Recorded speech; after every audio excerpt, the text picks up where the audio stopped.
It's 2026, and climate disasters aren't some future sci-fi theory. They're happening right now. Between wildfires in California and hurricanes on the East Coast, real estate is in harm's way. And that real estate value represents people's wealth, and it also represents their lifestyles.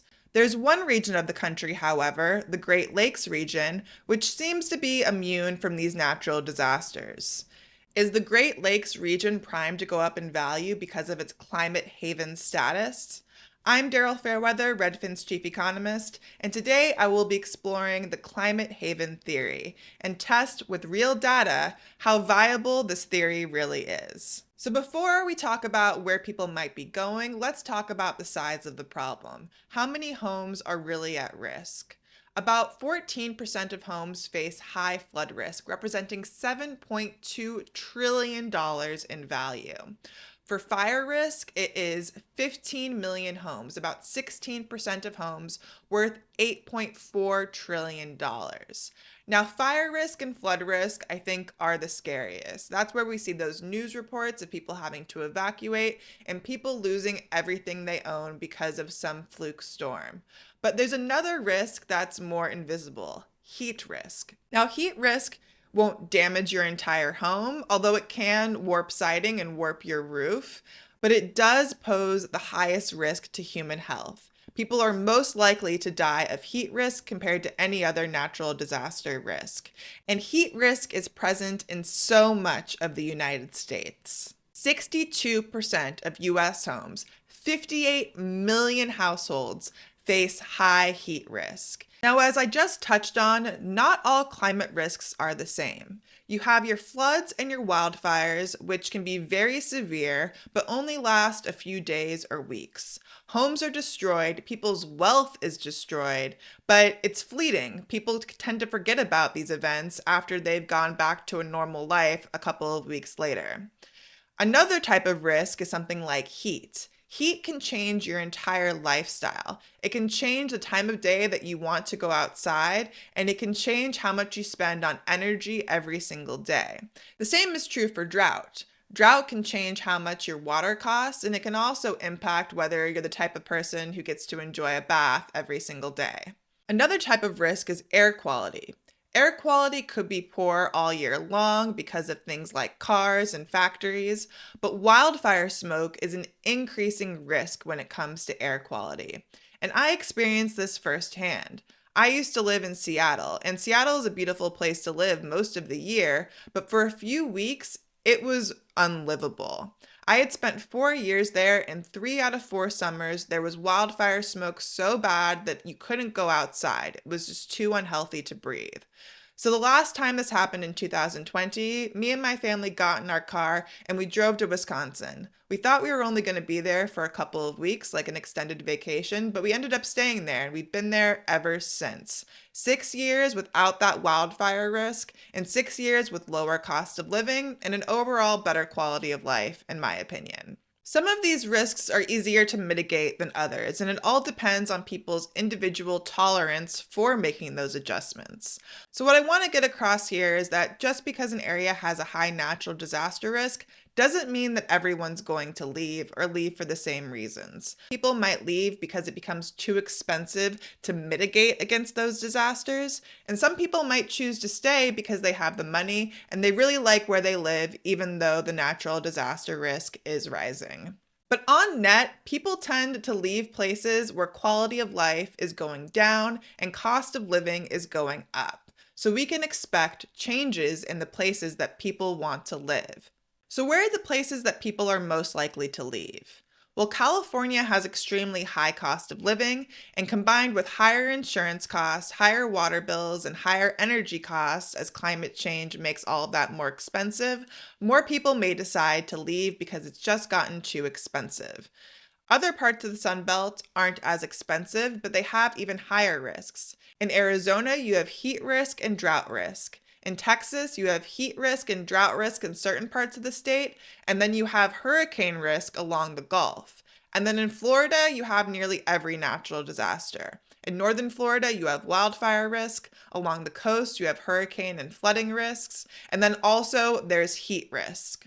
So, which places have the lowest risk?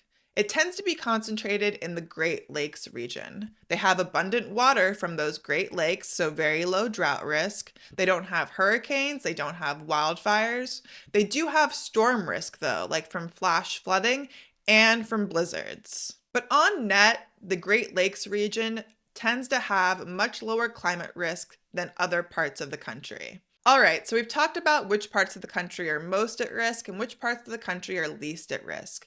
But are people actually acting on it? Am I the weirdo who tracks this data and made a big life decision based on climate risk? Or are other people doing this too? According to a Redfin analysis of census data, in 2024, people started leaving high flood risk counties. These counties saw a net outflow of 29,000 residents, and that's a reversal of the pandemic trend when people were moving into areas with higher climate risks. The biggest loser was Miami-Dade County. Now, a lot of people moved to Miami during the pandemic because they wanted that lifestyle, they wanted the warm winters. It got really expensive, and the insurance costs are going up there as well, as I talked about in my other video. So now people are actually leaving Miami instead of moving in. Redfin commissioned a survey to ask people why they were moving. And for Florida residents, climate was the number one reason. It wasn't cost of living, it wasn't home prices, it was the climate. But Miami-Dade is just one county, and flood is just one type of climate risk. On net, people are actually moving into the places with the highest heat risk, and heat is the deadliest risk, so this could pose a real public health crisis down the line. The same is happening for wildfires, but part of this has to do with an affordability story. People are leaving the coast in California and moving inland, but inland there are more forests and there's higher fire risk. So because California has not built enough housing along the coast, people are displaced into areas that are riskier to both their homes and themselves. But just because people move into these fire-prone areas where cost of living is lower doesn't mean they'll stay. According to analysis from the University of Wisconsin and UC Berkeley, it takes about 2 to 3 years after a wildfire for people to start changing their behavior. That's because it takes that long for insurance costs to go up, and it takes that long for people to make a decision about whether to rebuild or move somewhere else. Now, I have a personal story here too. I grew up in Los Angeles, and I remember there being a couple of wildfire events where it was smoky, but now it seems like a regular threat. During the Pacific Palisades fire in 2025, nearly the entire neighborhood was burnt down. And my dad's house sit right on the border between where the fire was devastating and where the fire stopped. Now, my dad is still living there and he'll probably keep living there as long as he can. But if there's another wildfire that comes even closer to his house or damages his home entirely, then that could be the breaking point when he decides to move. It can be a really big decision to pick up and leave the neighborhood that you've spent your entire life cultivating relationships and building a career. So sometimes it can take more than one natural disaster before people decide to make a major move. So if people decide to leave these climate risky areas like in California, the Sun Belt, and Florida, where are they going to move? And this brings me to the climate haven theory. So what is the climate haven theory? It's pretty simple. It just says that as people decide to leave the most climate risky areas, they're going to move to areas with lower climate risks. And these areas are going to see a boom in population, they're going to see a boom in their economies, and they're going to see a boom in real estate value. The predicted climate havens are mostly in the Great Lakes region, like Wisconsin where I live, Michigan, Minnesota, Ohio, and upstate New York, to name a few. And the data supports that the Great Lakes region does have lower climate risk, especially in comparison to the Sun Belt. But it's important to note that the Great Lakes region is not immune from climate risk. Heat risk is going to be a major problem, not just in the Sun Belt, but also in the Midwest. Now, the summers won't get as hot in Chicago as they will in Phoenix, but it will still feel quite hot for long-term residents, and the humidity adds another risk factor. Air quality is another risk factor where it gets a bit complicated. Wildfire smoke can travel hundreds of miles, so the entire West Coast is at risk for wildfire smoke. But wildfire smoke isn't the only type of pollutant that can worsen air quality. Cities like Milwaukee and Detroit are industrial cities with factories that emit pollution and worsen the air quality. So you may be trading wildfire smoke for a different type of air quality risk factor if you're leaving the West Coast and moving to the Great Lakes region. But on net, the Great Lakes region does outperform other parts of the United States when it comes to climate risk. So the climate haven theory could be true here. But just because the climate data tells one story doesn't mean that the money will follow. Investors need to see a return on investment. And the Great Lakes region, for much of the last 4 decades, has been in decline. These post-industrial cities have been losing jobs as factory jobs have moved overseas, and the best job opportunities have been popping up in coastal cities, not in the Great Lakes region. But all of that could be changing. One thing that the Great Lakes region has going for it, besides its climate, is very low home prices, which means low cost of living. In 2026, the national median home price plateaued at just under $430,000. But in Detroit, you can buy the median priced home for only $180,000. That's a huge discount. In Cleveland, the median home costs $230,000, and in Minneapolis, which is the most expensive city in the Great Lakes region, you can still buy a median-priced home for $380,000, less than the national median. And that makes the Great Lakes region one of the last affordable housing markets. A middle-class family can comfortably afford the typical home on the local median income. And that's why home prices are going up in the Great Lakes while they're going down in the Sun Belt and plateauing nationally. Now, some people will say you get what you pay for, that these Great Lakes cities are boring, it's flyover country. But as somebody who has lived in Chicago and now lives in Wisconsin, I can tell you that these cities have plenty to offer. So home values are going up in the Great Lakes region because of the low cost of living and possibly because of the low climate risk. But if that's true, then we should be seeing a shift in investor activity. And we're starting to see it in certain parts of the Great Lakes region. Investors are the quickest to react when they sense a change. Now, this isn't happening uniformly, but in Cleveland, 25% of home purchases at the end of 2025 were made by investors, which is well above the national average of 18%. But investors are avoiding some other parts of the Great Lakes, like Chicago and Minneapolis. This is because those places are actually more expensive than other parts of the region, and they face high property taxes and strict tenant protections, which can eat into their yield. Another trend to watch out for is not just what homes are getting bought, but where are homes being built. Now, the Sun Belt has traditionally been the place where the most homes are being built.